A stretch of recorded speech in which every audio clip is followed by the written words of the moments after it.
কাছে পালন রাখেন এবং ফিলিস্তিন স্বাধীন ফিলিস্তিন রাষ্ট্র প্রতিষ্ঠার দাবিতে গাজায় যে বর্বরচিত হামলা চলছে, ইতিহাসের সবচেয়ে জঘন্যতম যে হামলা, প্রায় লক্ষাধিক মুসলমানকে সেখানে হত্যা করা হয়েছে, ইতিমধ্যে লক্ষ লক্ষ বাড়িঘর বম্বিং করে করে মাটির সঙ্গে মিশিয়ে দেওয়া হয়েছে।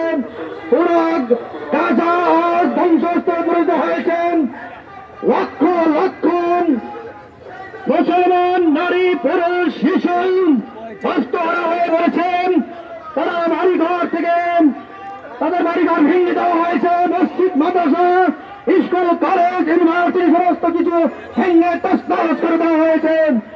ভারত ফিলিস্তিনের গাজায় নারী পুরুষ নির্বিশেষে মানে মায়ের পেটের যে গর্ভে যে সন্তান তারা রক্ষা পায়নি, গর্ভবতী মা বোনেরা রক্ষা পায়নি, শিশু রক্ষা পায়নি, বৃদ্ধরা রক্ষা পায়নি, তাদেরকে হত্যা করা হচ্ছে নির্বিঘ্ন বম্বিং করে করে।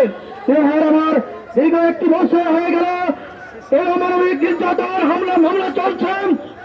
তারপরে বিশ্ব বিবেক জাগ্রত হয়নি, বিশ্বের মুসলমান জাগ্রত হয়নি, জাগ্রত হয়নি জাতিসংঘ, জাগ্রত হয়নি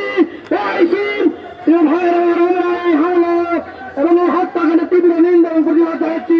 অবিলম্বে হামলা বন্ধ করার জন্য অনুরোধ করছি। এ পর্যায়ে সম্মুখে বক্তব্য রাখছে